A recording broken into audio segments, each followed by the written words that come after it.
Charlie, kaibigan mo kami. Tumawa lang si Charlie. Gusto niyo bang makita kung paano ako pinatay? Ayaw naming makita.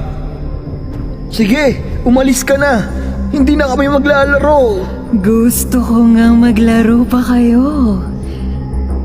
Nakakatuwang laruin. Hindi ba kayo natutuwa? Oo. Pero kailangan na namin umalis. Hiniling niyong dumating ako, pero aalis lang ako pag gusto ko. Kailan ka aalis? Pagkatapos ng huling level. Huling level? Gusto niyo ba makita? Kinuha ni Charlie ang isang lapis at naging isang malaking kutsilyo ito. Kaarawan ko nung gabing iyon. Hinihintay ko ang mga kaibigan ko, pero pagdating nila, hiniwa nila ako ng kutsilyo. Hindi ko nahiwa ang cake ko. Kaya ngayon, hihiwain ko ang aking cake. Sandali lang. Kukunin namin ang cake. Tara, Charles! Pero andito na ang cake. Nasaan? Eto. Charlie, parang awa mo na, Charlie. Wag! Joseph, hindi ko muna hihiwain ito. Kantahan mo muna ako. Ito ang ating laro. Hindi ko kaya. Dali, para madali lang siyang mamatay. Dahil kung ayaw mo, pahihirapan ko muna siya. Sige na. Joseph, anong gagawin mo? Joseph, wag! Wag mong gawin yan, Joseph, wag! Pasensya na, Charles. Paalam, heto ang kutsilyo. Pagkatapos, binigay niya ang kutsilyo kay Joseph at tinulak si Charles sa mesa. Kanta na, Joseph. Maligayang bati. Kanta na. Maligayang bati, maligayang bati, maligayang bati, Charlie. Hiniwa si Charles at sumirit ang dugo nito. Sumigaw si Charles.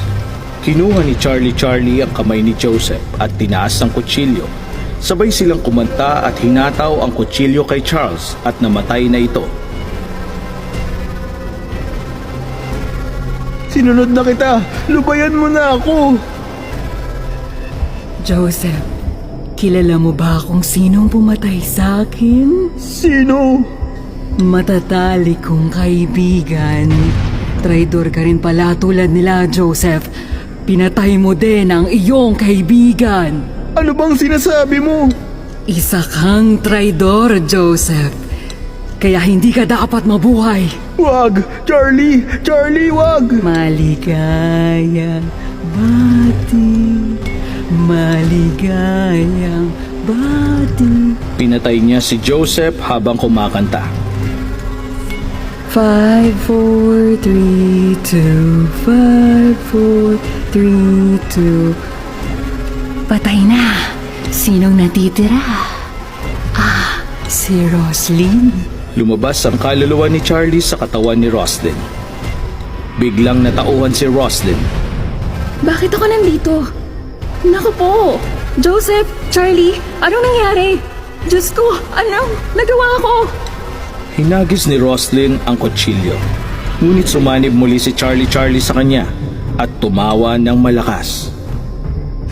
Maligayang bati, maligayang bati. Kinuha niya ang kutsilyo at sinaksak ang sarili habang kumakanta. Maligayang